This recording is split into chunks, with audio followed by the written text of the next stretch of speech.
ओगड़दानी, त्रिकालदर्शी, कैलाशी, अविनाशी, भगवान भूत भावन भूतेश्वर, मेरा त्रिकालदर्शी, कुबेर भंडारी, मेरा विश्वनाथ शंभु,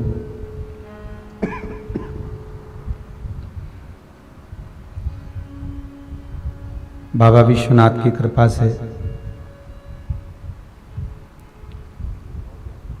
कुबेरेश्वर महादेव के इस पावन प्रांगण में ओगड़दानी, त्रिकालदर्शी, कैलाशी भगवान शंकर, विश्वनाथ की शिव महापुराण की कथा श्रवण करने का सौभाग्य अपन सभी को प्राप्त हुआ है। बाबा भूत भावन भूतेश्वर मेरे शंकर, कैलाशी अविनाशी भगवान कुबेर भंडारी,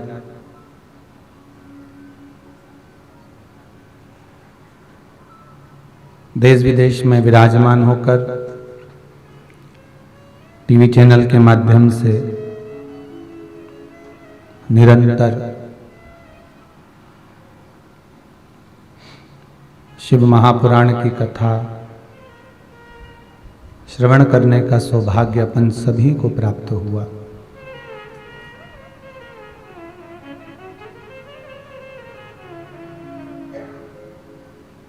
जो टीवी के सम्मुख में नहीं बैठ पाए कथा श्रवण करने के लिए, वह फेसबुक यूट्यूब के माध्यम से इस पावन शंकर की कथा का रसतत्व ग्रहण कर रहे हैं। अभी तक अपन ने कई कथाओं का रसतत्व ग्रहण किया।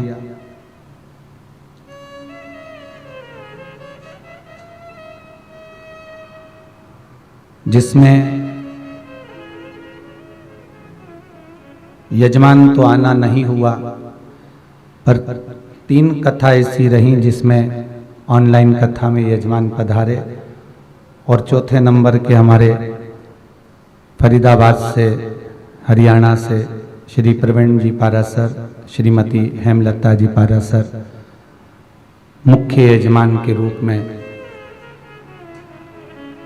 कथा का रसतत्व ग्रहण कराने के लिए अपने बीच में इस कुबेरेश्वर महादेव की धरा पर पधारे।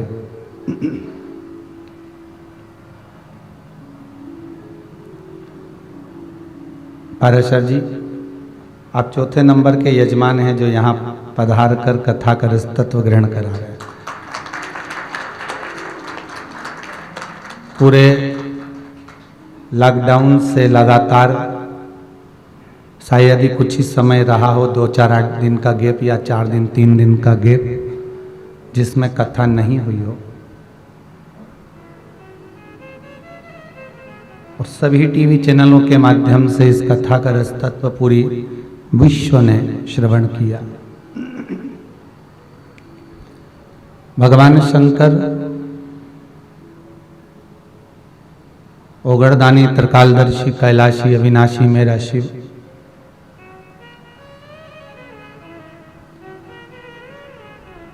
जिसकी महापुराण हम श्रवण करने के लिए बैठे हैं, जिसमें 24,000 श्लोक हैं,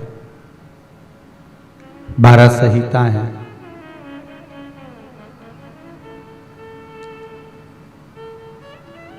और इन 24,000 श्लोक के 12 संहिताओं के एक शब्द को भी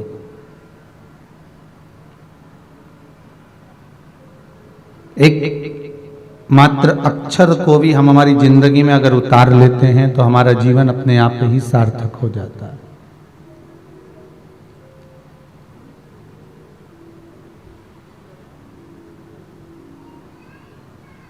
और एक नहीं, अनेकों भाई शिव भक्त भगवान शंकर की कथा को अपने हृदय में उतारे, और इस कथा के शंकर की पूजन के जो विधान है, शिव महापुराण के जो उपाय हैं या शंकर भगवान के चरणारविंद का जो रज तत्व है उसको ग्रहण किया। और ग्रहण करना केवल साधारणता ग्रहण करना नहीं होता कि ये कान से सुना, ये कान से निकाल दिया, बचा कुचा था कपड़े में से झटकार दिया। घर गए तो लोगों ने पूछा कहाँ गए थे, तो क्या शिव महापुराण में गए थे, क्या लेकर आए, सब वहीं छोड़ आए।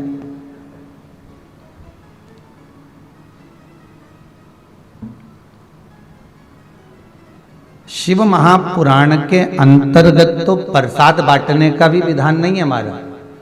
जैसे भागवत में प्रसाद की महत्वता नहीं है, केवल तुलसी दल वितरित किया जाए। भागवत में कहीं नहीं लिखा साहब, हाँ सत्यनारायण जी की कथा में जरूर लिखा है कि प्रसाद का महत्व है, पर भागवत पुराण में कहीं ये नहीं लिखा गया कि आप प्रसाद बांटो, इतना बांटो या ज्यादा बांटो या कम बांटो, कहीं नहीं लिखा। पूरे 18,000 श्लोक देख लीजिए, 7,39,00,000 शब्द देख लीजिए, 335 अध्याय श्रीमद् भागवत के देख लीजिए। एक भी अध्याय में, एक भी जगह पर, एक भी शब्द में कहीं ये नहीं लिख कर दिया कि आप प्रसाद का वितरण कीजिए। वेद व्यास जी ने शिव महापुराण में भी ये लिखा कि प्रसाद कहीं वितरण का महत्व, यहाँ इसका महत्व यहाँ वर्णित नहीं करा, यहाँ एक ही चीज कही कि बेलपत्र दिया जाए। और श्रीमद् भागवत में कहा गया कि सारे प्रसाद से जो बड़ा है, सारे प्रसाद से जो मूल है वो तुलसी का दल है। तो भागवत का अगर कोई प्रसाद है तो वो तुलसी का दल है, और शिव महापुराण का अगर कोई प्रसाद है तो वो बेल पत्र है। इससे पूर्व में पाराशर जी आपने कथा सुनी होगी कि बेलपत्र कथा चल रही थी, शिव महापुराण बेलपत्र। अभी जो कथा चालू हो रही है ये भीमाशंकर शिव महापुराण।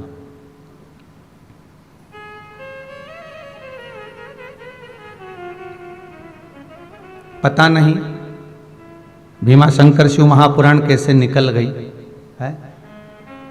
कई लोग कहे गुरुजी आपको पहली कथा से चालू करना था सोमनाथ जी से, और आप सीधे भीमाशंकर छठे पे पहुंच गए। तो हमको ऐसा लगा हो सकता है कि जजमान के कोई परिवार वाले या यजमान ही कहीं के 6 ज्योतिर्लिंग पहले से करके बैठे होंगे, इसलिए डायरेक्ट भीमाशंकर पहुंच गए होंगे।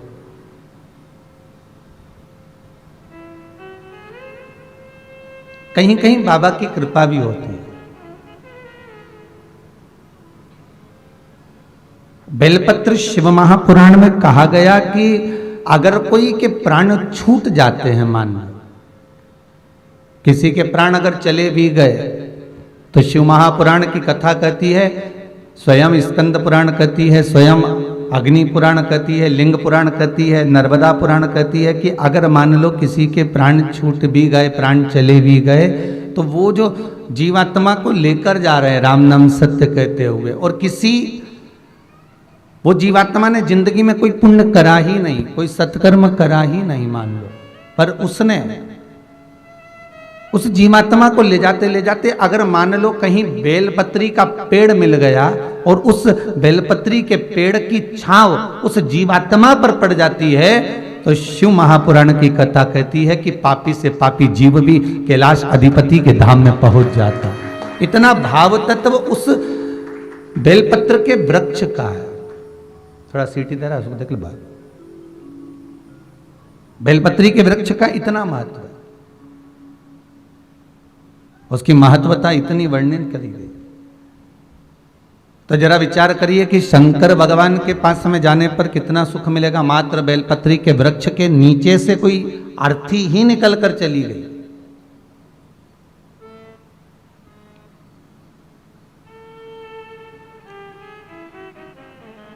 उसका पुण्य कितना प्रबल है।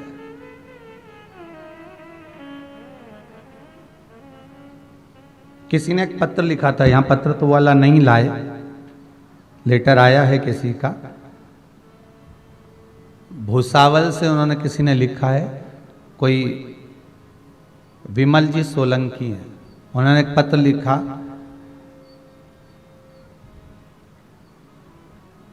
कि हमारे गांव के पंडित जी हमसे कहते हैं कि जब तुलसी का दल अपन हाथ में लेते हैं तो साक्षात भगवान हरि, भगवान विष्णु हमारे हाथ में रहते हैं, हमारे हस्त कमल में रहते हैं, साक्षात भगवान विष्णु।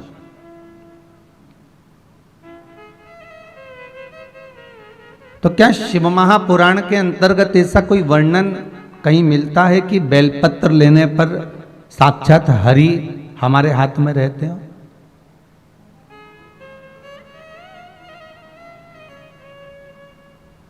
महाराज केवल एक ही पुराण की बात नहीं करेंगे, आप स्कंद पुराण को भी उठाइए और लिंग पुराण को भी उठाइए, नर्मदा पुराण को भी उठाइए, शिव महापुराण को भी उठाइए। ये सारी पुराणों में एक जैसी बात मिलेगी। और बेलपत्री के लिए जो वर्णन किया गया वो लिखा गया केवल बेलपत्री के अंतर्गत हस्तकमल पर रहने पर केवल श्री हरि ही नहीं, इस बेलपत्री के 3 पत्तों में ब्रह्मा, विष्णु और महेश हमारे हस्तकमल पर विराजमान होते हैं। और बेलपत्री की इन डंडियों को जो जोड़ा गया है, बेलपत्री की जो ये डंडियां जहां पर जुड़ी हुई हैं, उस स्थान पर तीनों देवियां ब्रह्माणी, लक्ष्मी और स्वयं सरस्वती, स्वयं पार्वती इन डंडियों के मध्य में जहां पर जुड़े हैं ये तीनों, वहां पर विराजमान हैं। और उसके बाद भी जो लंबी डंडी रह जाती है डाली से टूटी हुई, तो कहा उस डंडी में 33 कोटि देवता आकर विराजमान हो जाते हैं। यहां तक बेलपत्री में वर्णन किया गया। महाराज उस बेलपत्र की कोई साधारण सी महत्वता नहीं हो सकती। आपको पहले भी कहा, आज फिर कहते हैं, 11 वर्ष तक प्रतिदिन अगर कोई व्यक्ति एक बेलपत्र शंकर पर चढ़ी हुई प्रतिदिन खा ले, उसके मुख से निकली हुई वाणी कभी मिथ्या नहीं हो सकती। अच्छे से अच्छा जोगी, सन्यासी, तपस्वी, साधक, उपासक भी उसके आगे फीका हो जाता है, क्योंकि उसकी वाणी निष्फल हो ही नहीं सकती। जो उसने कह दिया तो वो पत्थर की रकील होगा। शंकर पर चढ़ी हुई एक बेलपत्र अगर प्रतिदिन बस 11 वर्ष तक खाना है, आप खाइए, पर नागा नहीं होना चाहिए, छूटना नहीं चाहिए। एक समय, एक नक्षत्र, अर्थात आप अगर सुबह 7 बजे खा रहे हो तो सुबह 7 बजे ही खाना होगा, 8 बजे खा रहे हो तो 8 बजे ही खाना होगा, पर एक दिन में एक बेलपत्र शंकर पर चढ़ी हुई प्रतिदिन खाना है, को बिना नागे 11 वर्ष।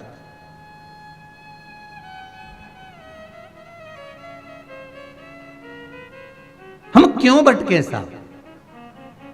फिर निवेदन करूंगा, 6 शास्त्र, 4 वेद, 18 पुराण और कई उपनिषद इस भारत की भूमि पर इन हिंदू धर्म के लिए बनाए गए, पर उस हिंदू धर्म को छोड़कर हम जब अन्य धर्म में जाएं तो ये हमारे दुख की बात है, फिर हमारा भाग्य बेकार है। हम क्यों भटके? किस लिए भटके? जब उसके भीतर सर्वाधिक सब कुछ ही विराजमान हो, सब उसी के भीतर विराजित हो, फिर क्यों भटका जाए? हमारा हम किस लिए भटक रहे हैं? शिव महापुराण की कथा कहती है कि इस वेदव्यास जी महाराज कहते हैं कि शंकर की कथा का रस तत्व जब जीव श्रवण करने के लिए बैठता है, यहां तक कहा कि शंकर की कथा को मात्र आप तो यहां बैठकर कुबेर भंडारी के दरबार में आकर कथा का रस तत्व ग्रहण कर रहे हैं। कई लोग जो टीवी पर कथा श्रवण कर रहे हैं उनके लिए भी कहेंगे, जो मोबाइल पर कथा श्रवण कर रहे हैं या किसी अन्य के मुखाग्रविंद से किसी ने सुना, किसी ने मोबाइल पर, यूट्यूब पर, फेसबुक पर देखा, उसने आपसे कहा, अर्थात हम किसी के मुखाग्र बिंद से भी अगर श्रवण कर रहे हैं, किसी के माध्यम से, किसी कारणवश हम श्रवण कर रहे हैं उस कथा का रस तत्व, तो ये जानना कि हमारे पूर्वजों के पुण्य का जो घड़ा भराता है, तब जाकर जीवन में एक बार शिव महापुराण की कथा कोई करवा पाता है, श्रवण कर पाता है और अपने जीवन को सार्थक बना पाता है। पाराशर जी, आपके पूर्वजों के पुण्य ही आनंद है, जो आप दोनों भगवान भोलेनाथ की कृपा से स्वयं विराजमान होकर कहीं पूर्वजों के पुण्य की गुल्लक भराई होगी, तब जाकर आपके हाथ से ये सत्कर्म हो रहा है। ये बाबा की कृपा समझना, ये विश्वनाथ की करुणा समझिए, ये शंभू की दया समझिए। जिस भाव से आप जिस कारण पहुंचते हैं भगवान की कथा के भीतर,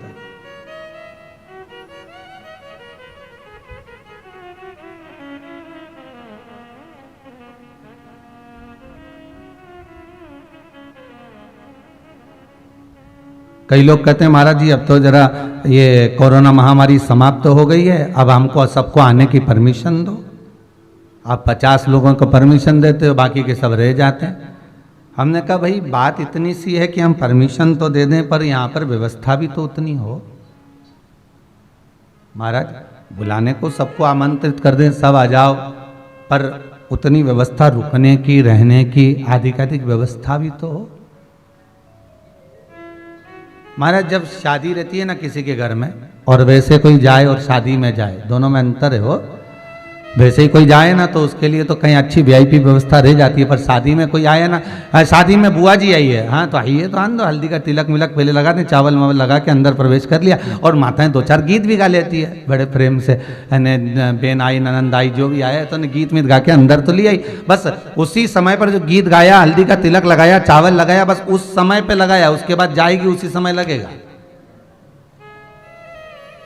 अब उसके बीच में बुआ जी को चाय मिली कि नहीं मिली, रोटी खाई कि नहीं खाई, किसी को मतलब नहीं, सब अपने अपने में लगे, क्योंकि तैयार होए कि बुआ जी के देखे। अब अगर हम बुआ जी को देखते रहेंगे फिर तैयार होने में रह जाएंगे, इसलिए आदमी तैयार होने में लगा रहे तो बुआ जी को नहीं देख पाए। तो यहाँ कोई विशेष अगर फंक्शन है, कोई विशेष आयोजन है, तो आप आएंगे तो व्यवस्था के अनुसार जहाँ टेंट लगाओ, आनंद हो, तो वहाँ आराम करते हुए, आनंद लेते हुए 7 दिन यूं ही निकल जाएंगे। पर अगर आप यहाँ आ रहे हैं अनेक तरह से, तो फिर वो वीआईपी व्यवस्था थोड़ी बहुत तो देना पड़ेगी। अब साहब आए हैं तो चाय की भी पूछना पड़ेगी। अब आश्रम में आए, नहीं तो जाके कहेंगे बताओ सीहोर गए तो हमको तो पानी तक नहीं पिलाया, तो व्यवस्थाएं तो सब देना पड़ेगा।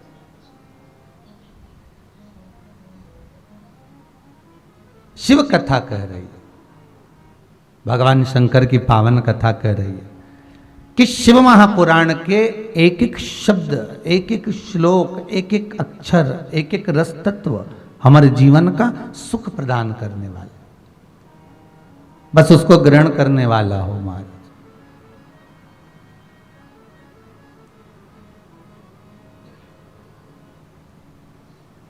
देवराज ब्राह्मण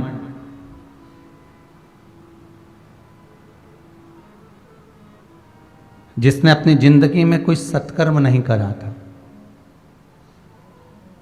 संपूर्ण बेकार काम देवराज ब्राह्मण ने करा था। अब एक प्रश्न और उठ जाता है,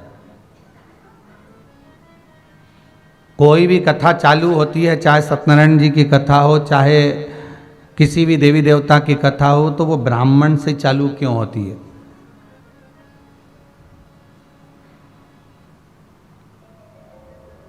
भाई अगर किसी दूसरे का नाम वेदव्यास जी लिख देते तो अभी सब डंडा लेके खड़े हो जाते।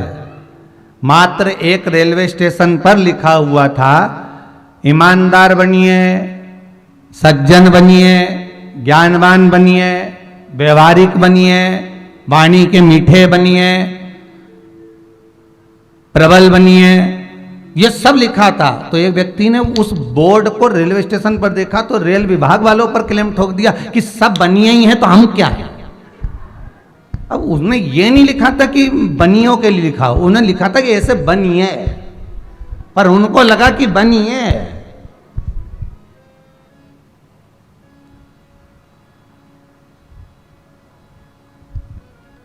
तो यहां जो जितनी जितनी कथा की शुरुआत हो रही है, चाहे भागवत में देख लो, चाहे अनेक जगह पर आप कथा को उठाकर देखो।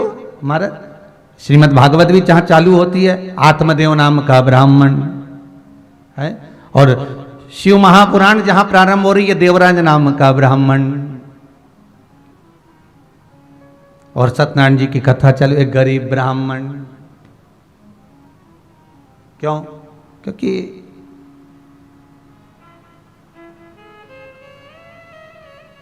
सरल है। इनका नाम अगर अपन कुछ बोल भी देंगे तो चल जाएगा, सहज है, ये स्वीकार कर लेंगे, ठीक है बोल दिया तो बोल दिया, चलेगा। अब देवराज नाम का ब्राह्मण, और वो गलत कर्म में लगा हुआ, ऐसा कोई कर्म नहीं था जो देवराज ने करा ना हो, बस सब गलत कर्म होता है। फिर वही बात आ गई, महाराज मत बुरे कर्म कर बंदे, वरना पछताएगा। भगवान की आंखों से तू बच नहीं पाएगा, तू बच नहीं पाएगा। अरे ओ अज्ञानी मत कर नादानी। हम कितना भी कर्म कर रहे हैं, उस कर्म के अनुसार हमको भोग भोगना ही पड़ेगा। जैसे आप कहीं पर भी छुप जाएं, कहीं पर भी चले जाएं, पर यह हवा, इसका संचार हर जगह पर होता है। उसी तरह हमारे किए हुए कर्म का संचार हमारे पीछा नहीं छोड़ता, हमारे अग्रण्य भाग में चलता है, उसको हमें भोगना पड़ता है।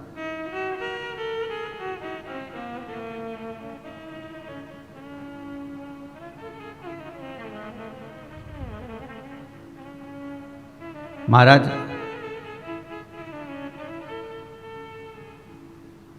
शांतनु के साथ में महाभारत में लिखा है गंगा जी का स्मरण।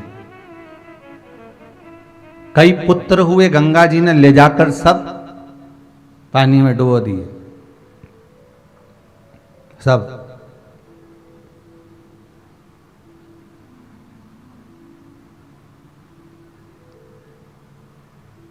केवल एक थे देवव्रत भीष्म पितामह, जीवित रहे, बाकी के सब समाप्त हो गए। तो कभी विचार करा आपने कि लोग तो कितने खुश होते हैं कि भीष्म पितामह को ऐच्छिक मृत्यु मिली है, इच्छा से मरने वाली मृत्यु।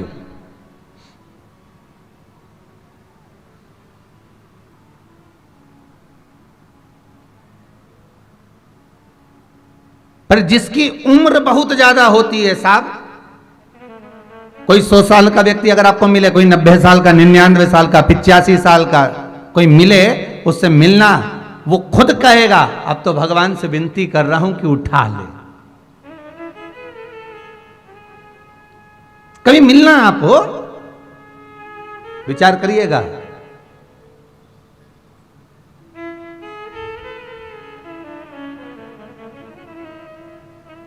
एक राजा ने विचार करा कि मुझे अमर होना है, बस निकल पड़ा और अमृत ढूंढते ढूंढते एक गुफा में प्रवेश कर गया और अमृत उसको मिल भी गया। वो अमृत पीने ही वाला था।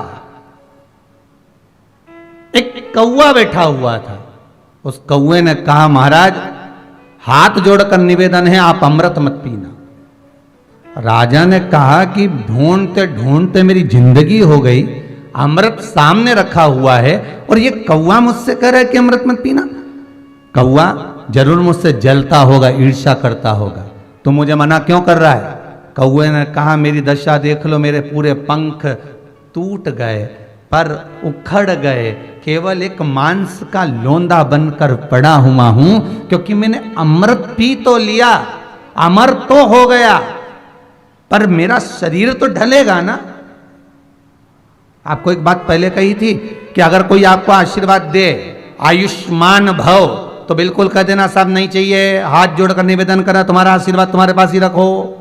अगर कोई आशीर्वाद दे कि चिरंजीवी भव, तो जरूर ले लेना, क्योंकि आयुष्मान और चिरंजीवी में अंतर है। आयुष्मान में आपकी केवल आयु बढ़ेगी और जो स्वरूप है वो ढलता चले जाएगा, और चिरंजीवी भव में मतलब जैसे आज हो, मरते समय तक वैसे की वैसी बने रहो। चिरंजीवी भव का मतलब है कि जैसे हो वैसे की वैसी बने रहिए। तो हमें आयुष्मान नहीं होना, हमें चिरंजीवी भव होना है। हम जैसे आज हैं, आज भी हम बढ़िया प्रेम से चने खा रहे हैं, तिल्ली का लड्डू खा रहे हैं, बोलो सही है कि गलत है? इतना कड़ला लड्डू गुड़ का चबा चबा के खा रहे हैं और अलमस्त जिंदगी जी रहे, अच्छे सारे कपड़े पहन रहे, शरीर भी सुस्त है, आनंद में है, नेत्रों से दिख भी रहा है, कानों से सुनाई भी दे रहा है, मुख से खाना भी खा रहे हैं, हाथों से कार्य भी कर रहे हैं, पांव से चल भी रहे हैं। तो अगर मालूम पड़े आयुष्मान भव होने का आशीर्वाद मिल जाए तो आयु तो बढ़ जाएगी, पर शरीर साथ देगा क्या? शरीर तो ढलता चले जाएगा, वो शरीर और ढलेगा। अब इतने लोगों का आशीर्वाद मिला, आयुष्मान भव आयुष्मान भव आयुष्मान भव, अब पड़े रहे 85 90 95, पलंग पर पड़ा है, सारा शरीर गल गया, सड़ गया। अब भगवान से कह रहा उठा ले, भगवान के तेरी बुआ जी ने आशीर्वाद दिया था, अभी तो उसका रह गया है।